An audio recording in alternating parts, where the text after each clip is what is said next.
When the coroner made the first incision, he dropped his scalpel. Not because of the blood, he was used to that, but because there were scratches.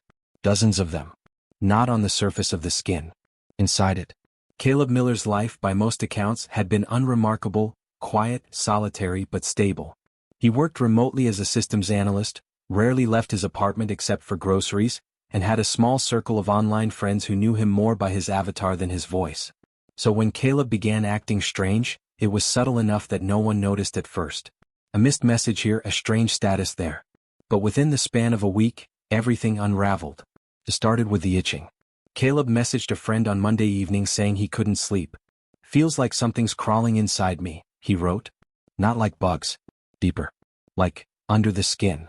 At first, the friend brushed it off as anxiety or maybe an allergic reaction, suggesting antihistamines or a hot shower. Caleb tried both, but nothing helped. He said the sensation moved, shifting from his arms to his chest, then to his legs. It was never in the same place twice. It wasn't a surface itch. It was internal, maddeningly unreachable. By Tuesday, Caleb had visited 2 different urgent care clinics. Both doctors ran standard allergy panels, examined his skin and found nothing wrong. No rashes. No inflammation. No bites. Psychosomatic, one doctor said, handing him a prescription for anti-anxiety medication. The second told him to stay off caffeine and avoid screens before bed. Caleb didn't argue, but the look in his eyes unsettled both doctors. Red-rimmed, restless, and somehow distant, like he was watching something the rest of them couldn't see. That night, Caleb left 6 voicemails for his coworker Dustin. In the first few, his voice was coherent but anxious. "Hey, I don't know what's going on, man. I swear it feels like something's moving inside me. I hear it when I lie down, scratching. It's faint but it's there." The 4th voicemail had long gaps of silence, broken by heavy breathing and the occasional whisper. The 5th was entirely static. The 6th, which came in at 3:41 a.m., was only 3 seconds long and consisted of one whispered phrase, "It's inside." Wednesday he didn't answer messages. Dustin, concerned, contacted 2 of Caleb's online gaming friends who lived locally. They agreed to swing by his place. Through the peephole, they could see the inside of the apartment covered in reflective material. Aluminum foil, blackout curtains, what looked like silver emergency blankets.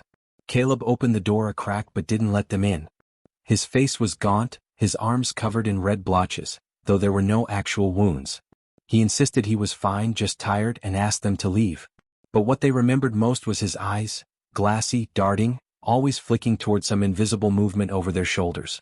By Thursday, Caleb had shut everyone out. He posted a single status update to an old forum he hadn't used in years. "Does anyone else hear the scratching when it's silent? I thought it was in the walls. But I was wrong." No one responded. The post was later deleted. Security camera footage from a convenience store timestamp that same day shows Caleb wandering the aisles. His movements were slow, jerky, almost mechanical. At one point, he stopped in front of a glass cooler and stared at his reflection for over 3 minutes. The clerk later reported that Caleb had whispered something to his mirrored image. When asked what it was, the clerk hesitated before replying. "I think he said, 'Stop watching me.'" But he was looking at himself. By Friday, neighbors had begun complaining of loud banging and dragging sounds coming from his apartment. The building manager knocked, then pounded, then finally left a note. Caleb never responded. When a wellness check was requested by Dustin later that evening, police arrived, but found the door chained shut from the inside. No response. No movement. No light through the blinds. The last person to hear from Caleb was his ex-girlfriend, Riley. She received a text at 11:08 p.m. "You were right. We're not supposed to know ourselves that deeply. I saw what's beneath. It's not supposed to be touched." She responded immediately but never got a reply. The next morning, EMS was dispatched after neighbors reported a smell coming from Caleb's apartment. The fire department was called to breach the door. When they entered, they found the walls covered in crude symbols etched with what looked like fingernails. Every mirror had been shattered. Caleb's body was curled on the couch, face turned to the wall, eyes open and unfocused. No external injuries. No blood. No visible trauma. And no clues as to what drove him to die in total isolation, terrified and tormented by something no one else could see or hear. But one detail stood out. Beneath his fingernails they found skin. Not his own. From somewhere deeper. Somewhere no one could reach. The coroner assigned to Caleb Miller's autopsy was Dr. Ellen Zhao, a seasoned medical examiner who had worked on everything from gangland shootings to bizarre industrial accidents. Nothing could have prepared her for what she would encounter on that table. Caleb's body had been transported from the scene under standard protocol. No evidence of foul play, no open wounds, and the cause of death listed as undetermined pending further examination. Everything about the case seemed routine, until she made the Y incision.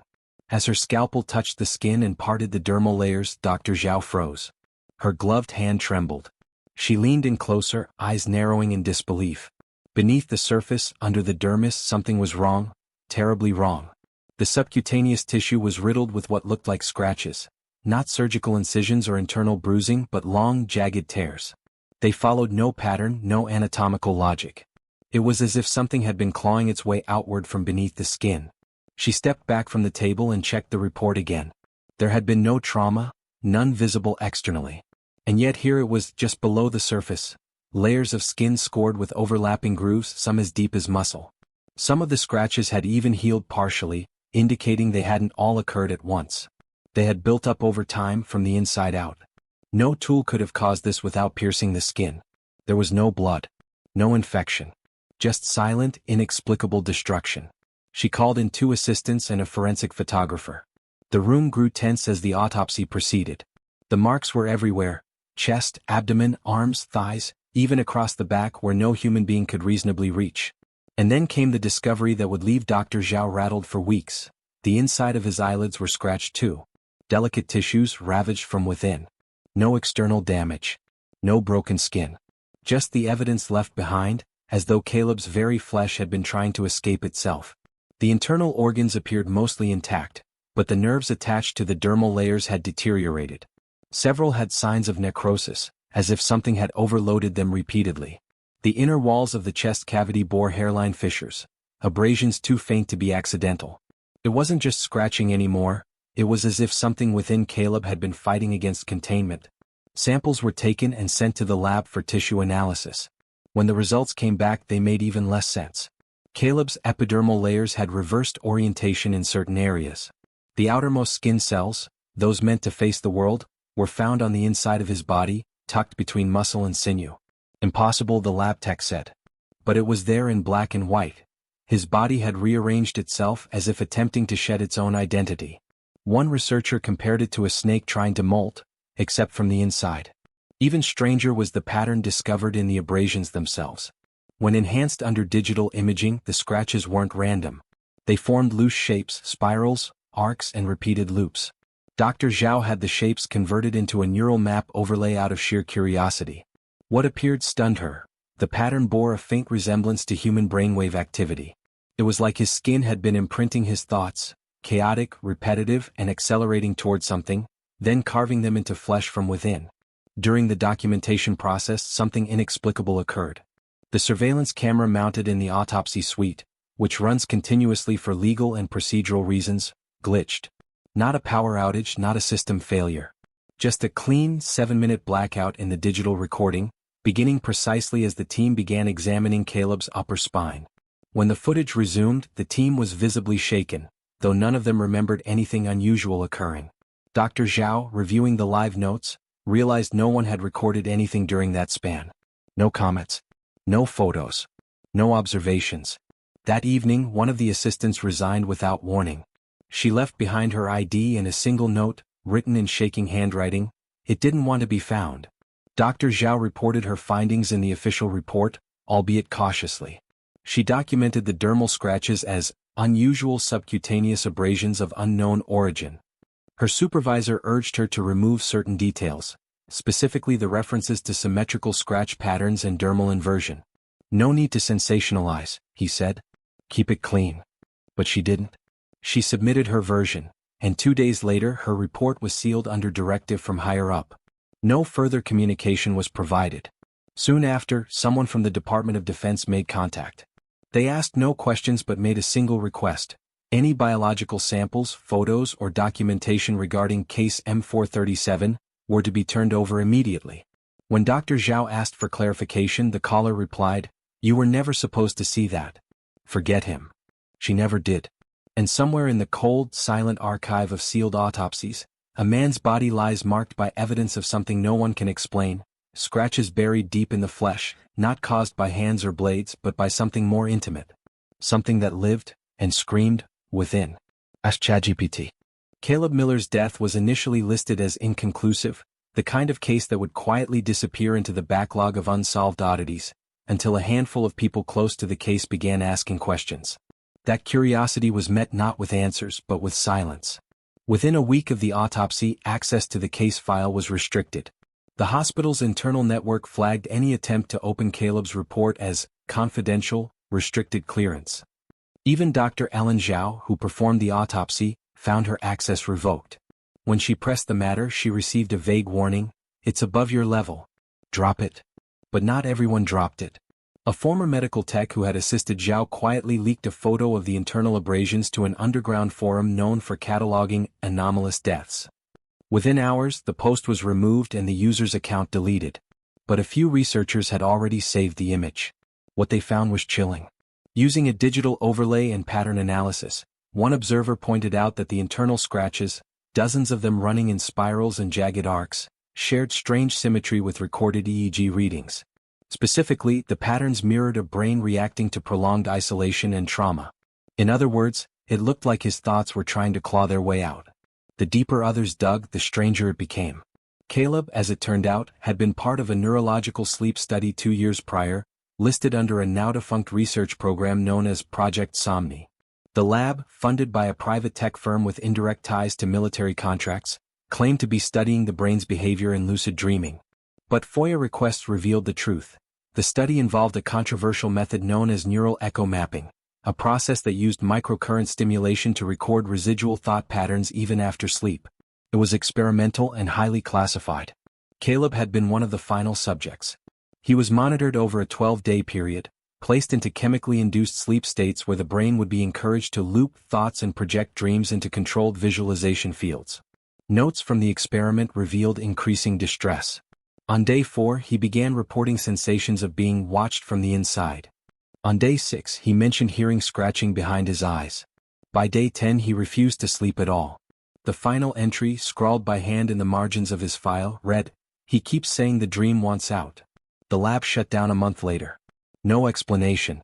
Other participants in the same study either disappeared or ended up institutionalized. One was found wandering the woods outside Baltimore, completely mute. Another was committed after attempting to cut her own skin open, claiming something was hiding underneath. All exhibited the same behavior: insomnia, agitation, reports of internal movement, and near-identical spiral patterns scratched into notebooks, walls, and eventually their own flesh. A retired neuroscientist who reviewed fragments of the study later wrote anonymously in a whistleblower forum, "We never asked what would happen if thought patterns didn't fade, if dreams lingered too long.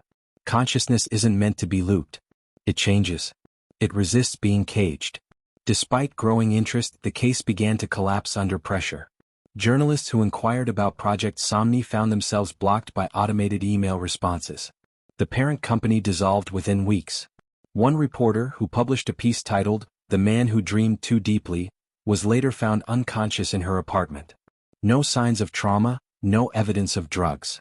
She awoke 2 days later, unable to recall the article she had written.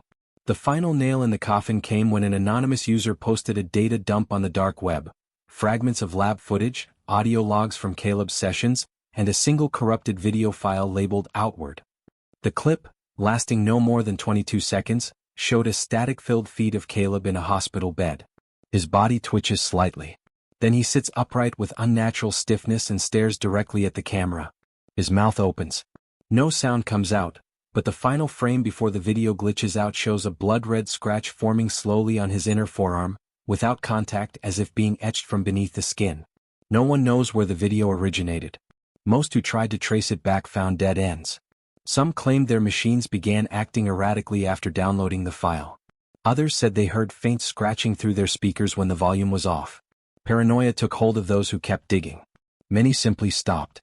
Whatever had begun in Caleb, whatever force or infection or consciousness had taken root, seemed to lash out against exposure.